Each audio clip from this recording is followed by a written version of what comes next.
We gave our daughter up so we could travel the world. Now 20 years later, we want her back in our lives. We know how this might sound, but it's time we finally shared our perspective.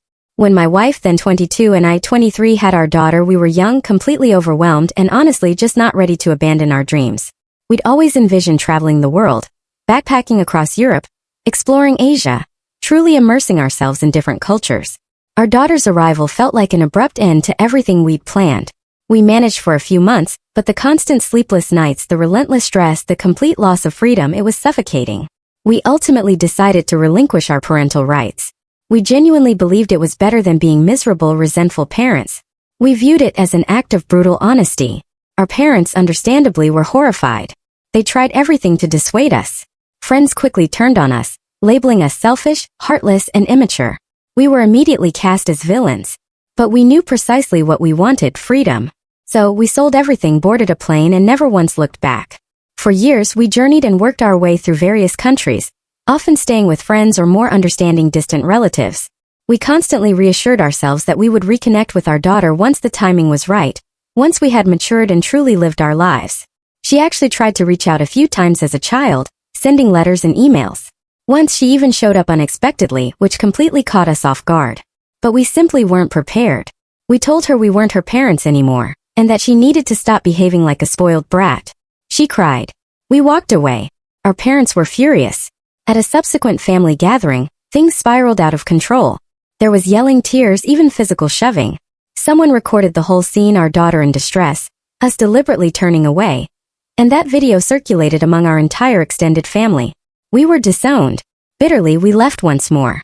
Years later, we finally settled down. We had 2 more children, fully committing to being the parents we hadn't been previously. We believe we've done everything correctly since then. Yet, the damage persisted. Many relatives continued to exclude us from family gatherings. Some eventually softened, allowing us back into their lives, but the underlying tension never truly dissipated. Every get-together still featured that palpable silence upon our arrival. Our own parents barely acknowledged our presence. They offered polite, distant smiles for show, but it was cold. They did, however, make an effort to see their other grandchildren occasionally, which felt unfair considering how hard we were trying now. Our daughter is now 20. We'd been discussing reaching out, not merely due to regret, but because we desperately needed to reunite our family. Our younger children deserved to know their sister. We were convinced that once she met them, once she witnessed the depth of love we could now provide, she would come around. We've changed, and she ought to recognize that. Frankly, we're weary of being perpetually punished for a decision we made in our youth. People evolve. We're no longer the reckless couple we once were. It's disheartening that no one acknowledges our significant progress. We don't think it's unreasonable to expect her to at least meet her siblings. Perhaps that could open the door to reconciliation. She doesn't have to forgive everything instantly, but we believe it's time she made an effort. After all, we are still her parents, regardless of her reluctance to admit it. Even after a few months of deciding to actively reconnect with Danielle, our daughter, she still wouldn't even look at us. We were determined to move beyond just talking. We wanted genuine action. We began brainstorming various approaches to prompt her to acknowledge us. We knew it wouldn't be simple, but we clung to the hope that time had perhaps softened her perspective, that with age, she might finally understand our side of things. In truth, we'd seen her more often than we typically let on. Danielle would attend some family gatherings, not all, just the larger, less intimate ones. Yet, whenever she appeared, it was as if we were utterly invisible. She'd embrace our parents, converse with cousins, even assist in the kitchen, but never once would her gaze fall upon us. She wouldn't acknowledge our presence, not a nod, not a fleeting glance. We were mere ghosts. At one of the more recent events, we attempted to break the profound silence. My wife approached her and offered a greeting. Danielle didn't even respond. I then stepped in, trying to mention how much time had passed, how eager we were to talk. She merely stood there, completely silent, her expression unchanging. When she finally spoke, her words were brief, clipped, and devoid of interest. She simply stated she didn't want to engage and walked away. We were left standing there, the room falling silent around us. The judgmental, cold stares from the rest of the family conveyed everything. It was clear no one had truly moved past our past actions. We were still seen as the same people who had abandoned a child. That moment underscored the profound depth of her pain. How far the damage still extended. We left early that night. Following that, we understood we needed a more cautious approach.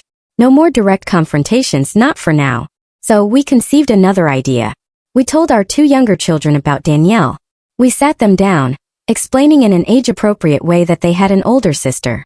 We omitted the full history just enough to pique their interest.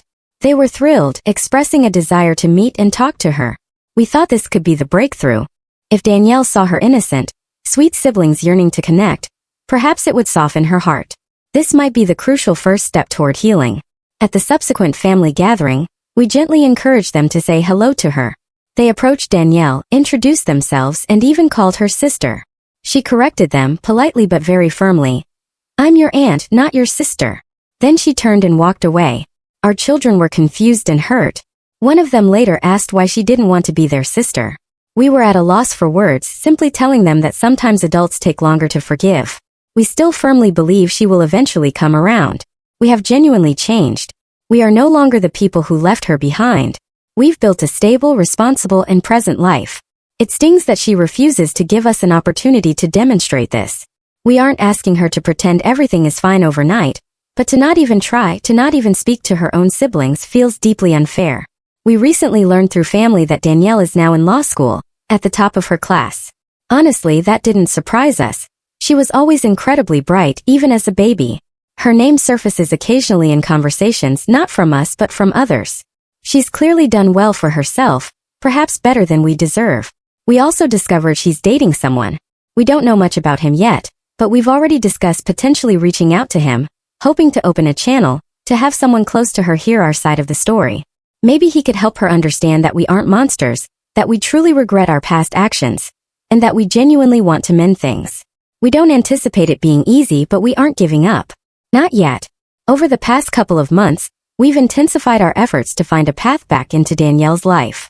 We knew it wouldn't be easy, and we'd certainly stumbled more than a few times, but now a glimmer of momentum seemed to be shifting in our favor.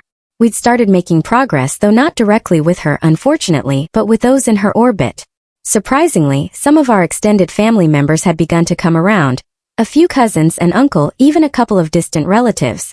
They had witnessed our transformation over the years, observed us raising our 2 younger children, and seen us establish a stable, responsible life. While they weren't entirely disregarding the past, they'd become more sympathetic to our perspective. They recognized our past mistakes, acknowledged our personal growth, and most crucially, agreed that Danielle deserved to at least hear us out.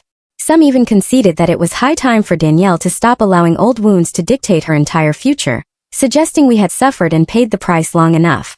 They cautiously agreed to assist, to facilitate a conversation, but this time on our terms. Our current plan involved arranging a private family gathering, somewhere neutral and quiet. It needed to be casual enough to feel non-threatening, yet purposeful enough to ensure Danielle's attendance. She'd consistently avoided more intimate gatherings, but with the right encouragement from the right people, though she still respected and listened to, we hoped she would show up. The objective was to create an environment where she couldn't simply walk away or ignore us. Not an outright ambush, but something akin to a controlled setting. A moment of potential emotional vulnerability, surrounded by family members who understood our intentions. We aimed to use the collective family presence to soften the impact, a gentle form of pressure that might finally prompt her to speak to us, even if her words weren't what we immediately desired to hear. At the very least, it would be a beginning. However, there was one critical factor we absolutely had to address: her grandparents, our parents. Danielle's grandparents had remained utterly cold toward us, barely speaking after all these years. While they made an effort to see their other grandchildren, these visits were always isolated, never part of larger family events. They had never forgiven us, and it was evident they'd been profoundly involved in Danielle's life. We didn't just believe. We knew their influence was a significant reason she refused to communicate with us. Their sway was powerful, inherently biased. They'd clung fiercely to the past and had never once acknowledged that people are capable of change. Therefore, we decided they could not be part of the upcoming event. We would ensure they weren't invited or, at the very least, weren't present if Danielle arrived. It wasn't ideal, but we firmly believed they were actively sabotaging any chance of reconciliation. We were trying to rebuild something, and we couldn't achieve that with individuals intentionally obstructing our path. This was our opportunity, and we felt we had cultivated a sufficiently strong support system to make it happen. The cousins, the extended family, even some old mutual friends, they all wished to see our family reunited. They believed we deserved another chance, and so did we. We desperately needed this. We'd come too far and sacrificed too much to accept perpetual silence as the final chapter between us and our daughter. Our only hope was that Danielle would be willing to listen, even if just for a single moment. After several more months of meticulous planning, we finally moved forward with our attempt to reconnect with Danielle. We were absolutely convinced this would be the moment, the turning point where everything shifted. Over time, we'd managed to bring even more relatives to our side. Some remained cautious, yes, but they agreed to assist. They believed, as we did, that enough time had passed, and it was time for Danielle to stop dwelling on the past and start building a future that included us. We orchestrated what we envisioned as a peaceful, meaningful intervention. Danielle was visiting the area at the time, accompanied by her grandparents, our parents, as usual. We needed her to be alone. So, with a relative's help, her grandparents were subtly misdirected to a different location. Meanwhile, we arranged for the intervention to take place at a quiet, private restaurant owned by a family friend who genuinely believed we were doing something positive, helping to reunite a broken family. The moment Danielle walked in, she immediately sensed something was amiss. The expressions, the setup, too many familiar faces in one room, all radiating an air of excessive hope. She turned to leave but was intercepted. A couple of relatives gently but firmly blocked the exit, urging her to simply sit and listen. She protested, tried to retreat, but was eventually made to take a seat. Someone even took her cell phone, claiming it was just for a moment so she could truly focus. She was furious, and justifiably so. Each family member then addressed her. One by one they pleaded, telling her it was time to move on, that she needed to forgive us, that we had fundamentally changed. My wife and I broke down completely. We cried. We begged. We told her we regretted everything, imploring her to consider her younger siblings, how they were growing up without their sister. We leveraged every emotional appeal we could conjure. And when we finally finished, believing we had at last broken through, she rose to her feet and spoke. What she said cut deeper than anything we had ever heard. She looked around the room, calm but visibly trembling with emotion, and declared, "I've made it clear to all of you, they are not my parents. My grandparents are my real parents. They took me in when my parents abandoned me to travel and live their best lives. And when I tried to reach out as a child, they made it crystal clear that I was unwanted." She then stared directly at us. "You don't get to rewrite history just because it's convenient now. You don't get to trap me in a room and call it love." She turned to leave again. But one of our uncles, someone who had strongly advocated for this gathering, lost his temper. He grabbed her arm, and when she yanked away and called him out, he slapped her across the face. A stunned silence fell over the room. Danielle recoiled, her hand instinctively flying to her cheek, tears streaming down her face. She fixed her gaze on him and through gritted teeth asked, "What am I studying in university?" A moment passed. A few people hesitantly offered, "Law? Law school." She nodded slowly. "Good," she replied. "Then I guess I'll see you in court." She attempted to walk away again, but others still wavered, uncertain of their next move. That's when the restaurant doors burst open. Her grandparents had arrived, absolutely furious, demanding to know what was happening. The sight of Danielle's tear-streaked, reddened face caused them to snap. Her grandfather thundered, asking who had dared to lay a hand on her.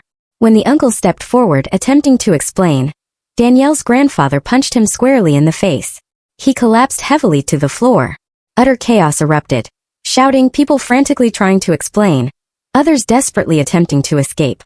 Her grandmother swept her gaze across every single person in the room and declared, "We never want to see any of your faces again. Every last person involved in this despicable sham of an intervention is dead to us." Then came the devastating bombshell. They announced that anyone who had supported us, financially or otherwise, would be immediately cut off.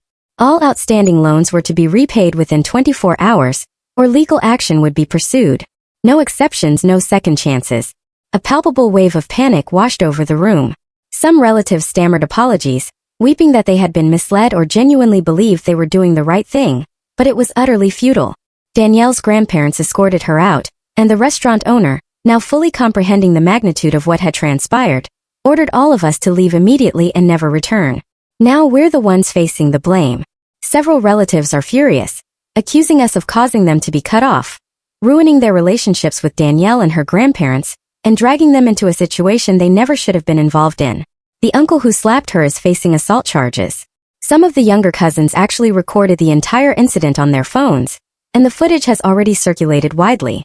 We've since received a restraining order from Danielle, issued through her lawyer, officially prohibiting us from contacting her, her grandparents, or even approaching her university. All we ever wanted was a second chance. But now, everything is unequivocally worse than it has ever been. It's been a full month since the intervention spectacularly blew up in our faces. We had foolishly hoped for a turning point, a path towards reconciliation, but what followed instead was a catastrophic collapse of everything we thought we could salvage. Danielle's uncle, the one who had slapped her during the confrontation, ultimately pleaded guilty to avoid jail time. He now carries a permanent mark on his record, which alone was sufficient to cost him his job. His employer, having seen the leaked video, terminated him within days. He's been spiraling ever since, consumed by anger and bitterness, blaming us entirely for dragging him into this, though to be fair, he was the one who raised his hand. No one forced him. The rest of the family who sided with us during the intervention fared no better. Danielle's grandparents relentlessly followed through on their warning. Legal notices were issued for the immediate repayment of outstanding loans, some amounting to tens of thousands of dollars. Several relatives who had relied on their financial support to maintain homes or businesses received eviction notices. They are now desperately scrambling to secure new living or working arrangements. The damage from what we naively considered a family intervention has become devastatingly widespread. Our family is now fractured cleanly down the middle, and we're not even truly on either side anymore. We've been officially shunned. No phone calls, no invitations, no messages, just an oppressive silence and open scorn. The very family members we believed would help us bring Danielle home now treat us as if we never existed. Even the restaurant, the venue for the intervention, has suffered immensely due to its role. When the video leaked online, public fury was swift and overwhelming. It went viral across social media platforms, with strangers accusing the staff of enabling emotional manipulation and helping to trap a young woman. The owner, a longtime friend of a relative, has tried desperately to control the damage, but the relentless torrent of negative reviews hasn't ceased. Their reputation has taken a catastrophic hit, and predictably, he blames us. In a desperate attempt to rectify things, we reached out to our parents, Danielle's grandparents. We called, we wrote, we apologized. We tried to explain that we never intended for things to escalate so dramatically, that we didn't condone what happened with the uncle, that our sole desire was to reconnect. But they were entirely uninterested in our excuses. Their response was cold, furious, and definitive. They warned us not to provoke them again, not to attempt anything further, stating that we had crossed the final boundary they were ever willing to extend. They made it chillingly clear that when the time came, we would receive only the bare minimum of our inheritance, if anything at all. And then came the ultimate blow.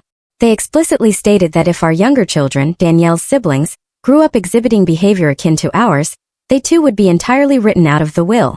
Not a single dime, not a single gift, absolutely nothing. They asserted they would rather donate their wealth to charities than reward generational selfishness. We genuinely believed we were trying to mend our family. Now it feels as though we've permanently destroyed it. It's been many months since the failed intervention. Months since everything imploded in a way we never could have foreseen. We'd hoped that time would begin to mend the fractures, but instead the divide has only deepened. The repercussions from that day continue to ripple through every aspect of our lives, leaving us desperately trying to cling to what little we still possess. Most of our family has completely ostracized us. The silence is deafening. No invitations, no updates, no interaction unless absolutely unavoidable. And even then, it's communicated through gritted teeth or meticulously worded texts. A mere handful of relatives still maintain contact, but only from a cautious distance. They are polite yet cold, wary of being perceived as taking sides. Meanwhile, our younger children are beginning to suffer the consequences as well. They've started asking more challenging questions. Why they no longer see their cousins, why holidays feel smaller, why grandma and grandpa don't visit as often. They sense the shift, even if they don't grasp the full narrative. We try to shield them from the ugliness, but it's undoubtedly affecting them. Their confusion is evolving into sadness, and that sadness in turn is morphing into resentment not just towards the situation but towards us. They've begun to ask why their older sister won't even grant us a chance. And honestly, we're angry too. Danielle steadfastly refuses to speak with us, to hear us out, or even to acknowledge our existence. We have changed. We have grown. We've meticulously built a new life, one characterized by stability, structure, and intentionality. But to her, none of that seems to matter. She still perceives us solely as the people who abandoned her, who cruelly shut the door in her face when she was a child yearning for love. And perhaps we do deserve that perception. However, we don't believe we merit permanent exile. We recently learned that a few relatives who were present during the intervention successfully explained their involvement to Danielle's grandparents. Those who distanced themselves early or refrained from speaking during the confrontation were given limited opportunities to make amends. But those directly involved in orchestrating the event, those who helped deceive Danielle into attending or stood by as things spiraled, were completely cut off. Financial support revoked, legal letters delivered, and in some cases even eviction notices issued.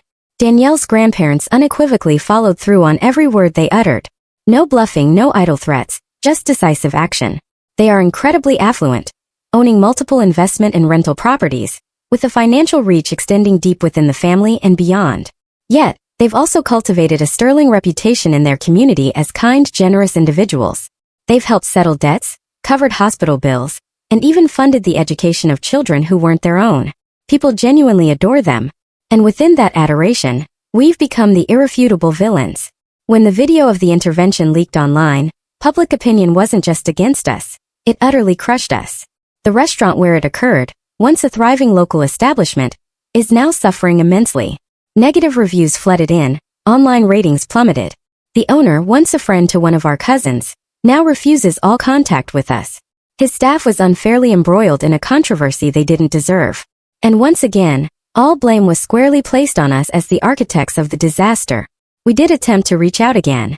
We called Danielle's grandparents, sent letters of apology. We even offered to make financial reparations for our part in the ensuing chaos. Their response was brief and unyielding. Do not contact us again. We were explicitly warned that the next step would be legal action if we continued pushing. Then they made it brutally clear. When the time came, we would receive only the bare minimum of any inheritance. And if our children grew up exhibiting our behavior, they too would be completely disinherited. We are not merely cut off financially, we are erased. Yet, despite all this, we haven't given up. We can't. Danielle remains our daughter. And though she doesn't see us that way now, we believe there's still a potential path back.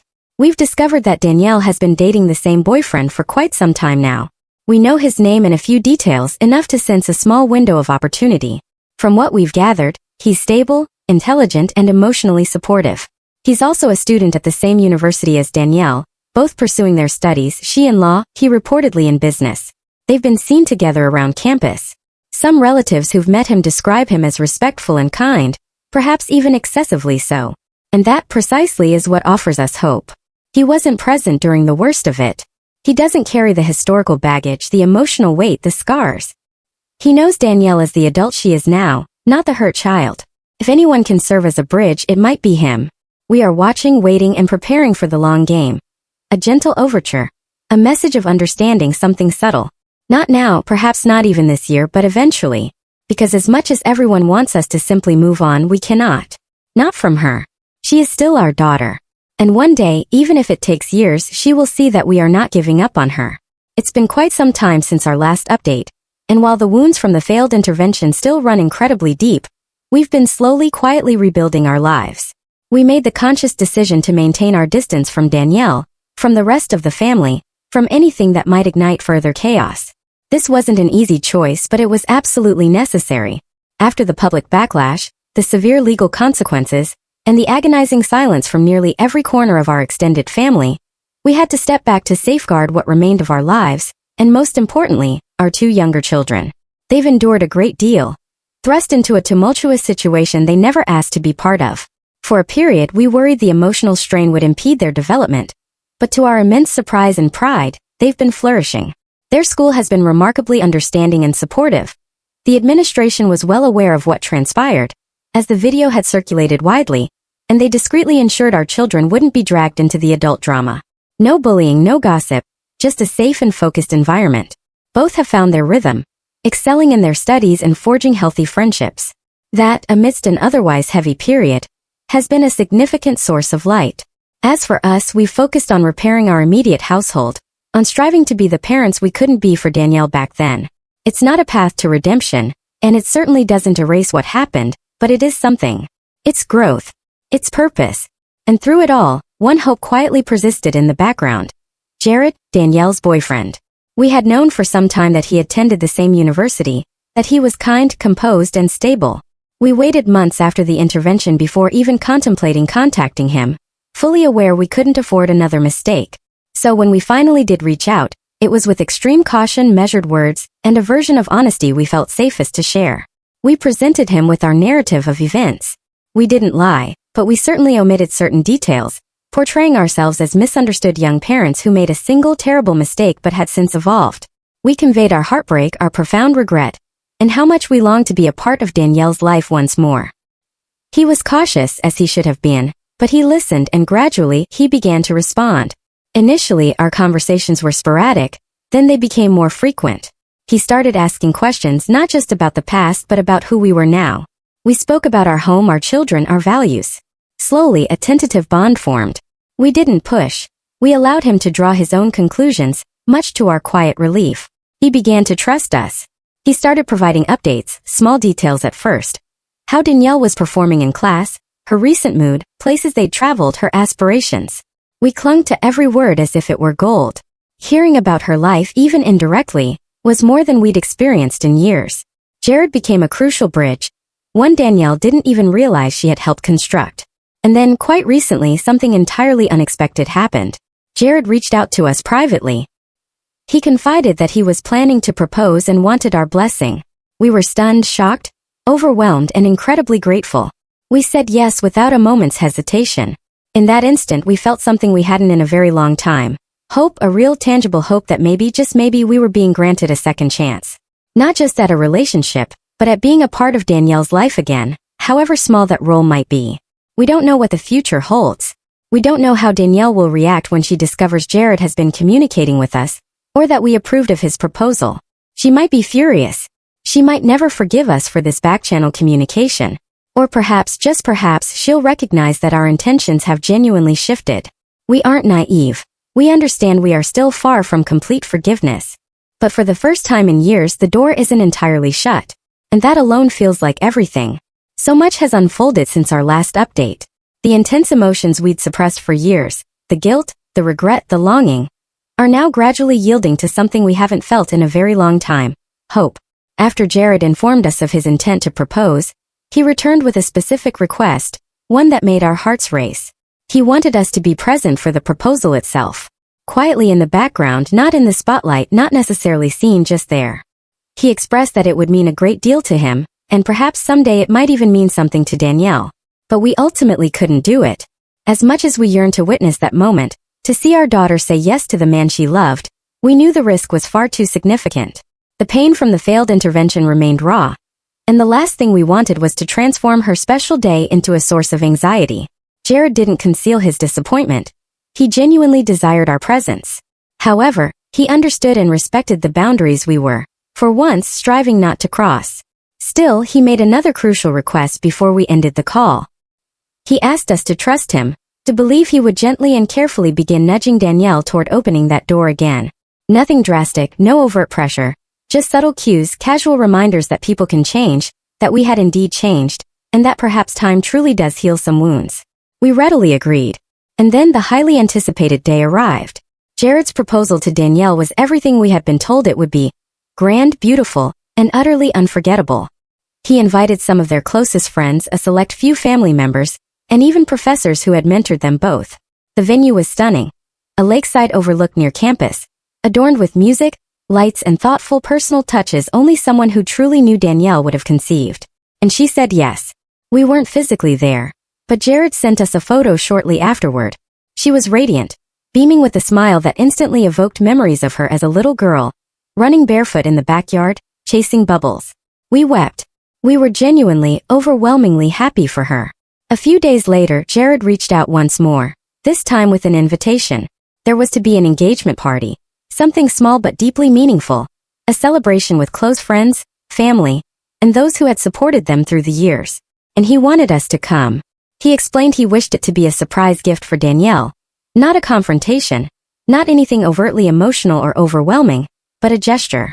Proof that we were willing to wait patiently in the background for as long as it took. That we were still present, still proud, still holding on to hope. We accepted. We are nervous, anxious even. But for the first time in decades, it truly feels like just maybe this might be the nascent beginning of something real, something small, something precious.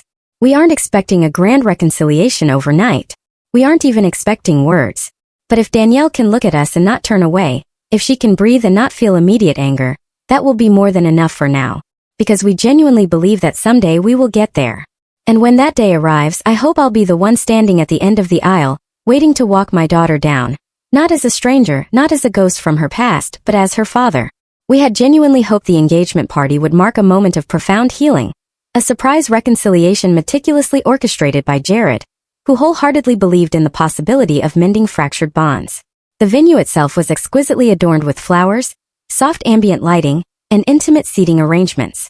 Guests included Jared's family, some of our own relatives, and to our utter surprise and burgeoning relief, Danielle's grandparents were also present.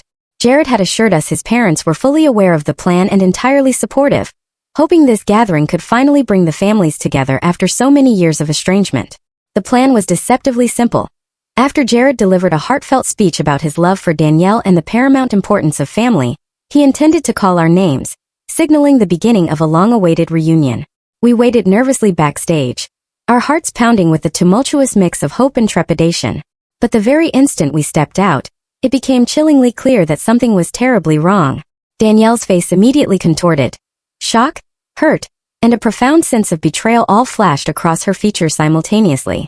Her eyes locked onto ours, but there was no trace of warmth, only raw pain. She took a step back and trembling yet resolute demanded, "Why are you here? At our engagement? Why did you sneak into my day without telling me?" The room fell into a deathly silence. Danielle's grandparents gasped, visibly pained and shocked by her intense reaction. Our own relatives exchanged uneasy, furtive glances. Jared's parents' faces paled, their expressions frozen in horrified disbelief as Danielle continued to speak. Her voice, though shaky, gained strength as she vividly recounted the years of abandonment. "You left me when I was a baby. You didn't want me. When I reached out as a child, you pushed me away, called me names, told me I was unwanted. You abandoned me to grow up alone while you lived your lives traveling and ignoring me." Jared's parents looked utterly stricken. The color drained from their faces as the gravity of her words truly hit them. They exchanged whispered words, unable to conceal their shame or sorrow.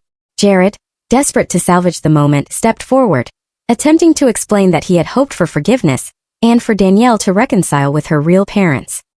He pleaded softly, "Danielle, they've changed. They want a relationship now. Please try to understand." But Danielle was beyond reasoning. Her voice grew fierce as she questioned, "Why did you go behind my back? Why did you ignore everything I told you? Why did you think you could decide for me when I've been clear all along?" Then with quiet, devastating finality, she pulled the engagement ring from her finger and handed it back to Jared. His face collapsed, his hopeful smile replaced by the crushing weight of utter failure. Tears streamed down Danielle's cheeks as she turned to the assembled crowd and declared, "You think this is about family, but it's about control. You abandoned me, then tried to rewrite the story to suit yourselves. Now you want to own my life. Well, guess what? I'm miserable because of it." Her grandparents immediately intervened, their faces etched with a potent mix of anger and protectiveness. They sharply chastised us and the relatives who had supported the plan, condemning the manipulative attempt to force reconciliation without Danielle's consent. The room erupted into heated voices, leaving Jared standing, utterly shocked and speechless, caught agonizingly between his fiancée's profound pain and his family's misplaced hopes. Danielle was quietly escorted out of the venue, still weeping, her heartbreak raw and painfully undeniable. We left shortly thereafter, filled with shame, utterly defeated and completely broken. What was intended as a joyous celebration of love instead ended as a brutal reminder of just how far apart we still remained. The chasm between us felt wider than ever, and now more than ever, the path to healing seemed utterly impossible. It's been mere weeks since the calamitous engagement party, and we are now enduring the consequences we had always deep down feared, yet never truly believed would manifest. We've been officially disowned by both of our parents, Danielle's grandparents. It happened quietly but with stark finality. After the dust settled from that disastrous night, we attempted to call them, hoping to explain, to offer some semblance of closure, some justification for our choices. But what we received instead was pure unadulterated rage. They told us in no uncertain terms that we had irrevocably ruined Danielle's happiness. We had no right to interfere, no right to go behind her back and manipulate Jared into believing we were worthy of a second chance.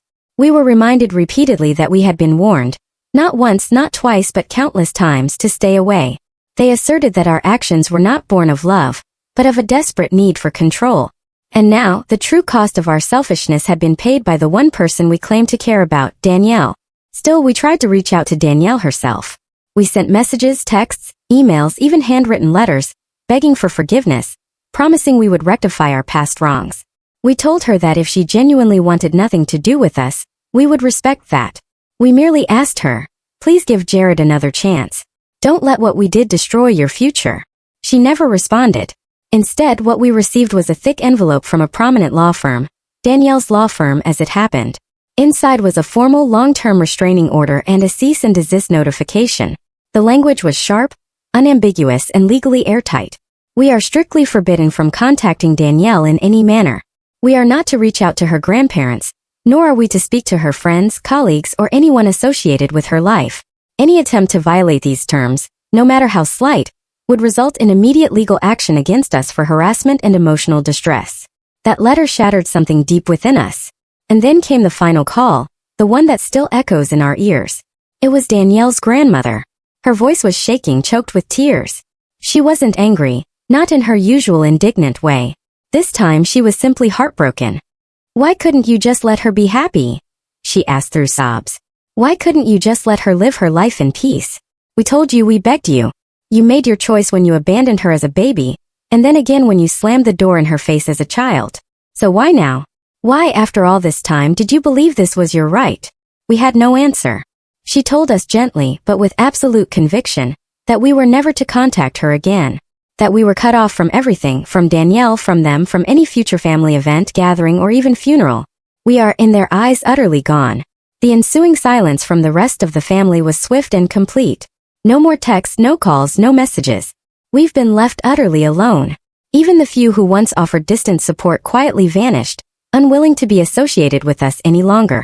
And then, to compound our despair, Jared blocked us too. After the engagement party disaster, he had tried desperately to get Danielle to speak with him, reaching out countless times. But she refused every attempt. Eventually, she delivered her final answer, and it utterly devastated him. She told him that by going behind her back and colluding with us, he had demonstrated he didn't value her as a partner or a future wife. That he had prioritized a fantastical reconciliation over her lived reality, and that his actions confirmed he could never again be trusted with her heart. She then told him never to contact her again. Before Jared blocked us, he sent one final message, blunt, bitter, and brimming with regret. Talking to you was the biggest mistake of my life. I thought I was doing something good. I wanted to help her heal. Instead, I helped destroy what we had. I'll never forgive myself, and I'll never forgive you. Then nothing. We were blocked, completely erased. Later, we heard through someone still connected to the university that Jared has been barely functioning. He stopped attending some of his classes. His grades are plummeting. He's withdrawn from almost everyone. The same man who was once full of confidence and joy now walks campus looking utterly hollow. And we know precisely why. We thought involving him would bridge the gap, that he could achieve what we couldn't. Instead, we used him. And now, like us, he's paying a terrible price. We thought we were doing the right thing. But it's too late. And now there's nothing left to do but live with it.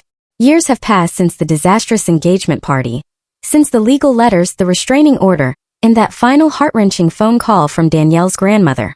Years since we last saw our daughter or spoke to a single family member who acknowledged our existence, and time has done little to dull the profound sting of our isolation. We are completely alone now. Most of the family severed ties with us long ago. The few who once maintained a cautious distance have faded into complete silence. We are ghosts in our own bloodline, names no one dares utter aloud unless it's with anger or deep disappointment. Recently, Danielle's grandfather, my father, passed away. We learned the news through a distant acquaintance, and for the first time in a long while, we made a reckless decision. We attempted to attend the funeral. We didn't even make it past the gates. We were stopped outside the service by people we once called cousins, friends, family. Their eyes were cold, arms folded, devoid of any sympathy or even shared grief, only pure contempt. One family member, someone who used to share our holiday dinner table, mocked us directly. Must have been worth it, all that traveling. All those years chasing freedom while your daughter grew up without parents. And now you ruined her relationship too. Congratulations. We offered no arguments. We spoke no words. We simply turned and left in silence because truly, what more was there to say? We know now, unequivocally, how profoundly wrong we were. Not merely for abandoning Danielle at birth when we were young and terrified, but for relentlessly attempting to rewrite history to assuage our own guilt. For aggressively forcing our way back into her life, not with humility or genuine respect, but with elaborate plans, immense pressure, and calculated manipulation. We should have waited. We should have meticulously rebuilt trust slowly and patiently, if at all. Instead, we tried to force a fairy tale reunion. And in doing so, we irrevocably split our family and utterly destroyed our daughter's relationship with the one person who loved her deeply and believed enough in us to try and help. We turned him into a tool, and he paid an equally devastating price. We've kept distant tabs on Danielle, though even that feels hollow now. The same prestigious law firm that issued us the restraining order? Danielle works there now, a full-fledged lawyer, sharp, widely respected, feared by some, admired by most. She's collaborating with powerful individuals, executives, legal heads, political advisors. We've even heard whispers that she's connected to a tech startup that has exploded in growth seemingly overnight. We don't know the specifics. We don't need to. She's made it entirely without us. She built a life we were never part of and never will be. And now there's nothing left for us to do but face the brutal truth. We didn't lose her simply because we gave her up when we were young and scared. We lost her because we never truly learned from that initial mistake. Our arrogance, our pride, our relentless desire to control and to fix what we broke on our own terms, that was our ultimate downfall. We should have listened. We should have stayed away. We should have done better. But we didn't. And now there's no redemption arc awaiting us. Only silence.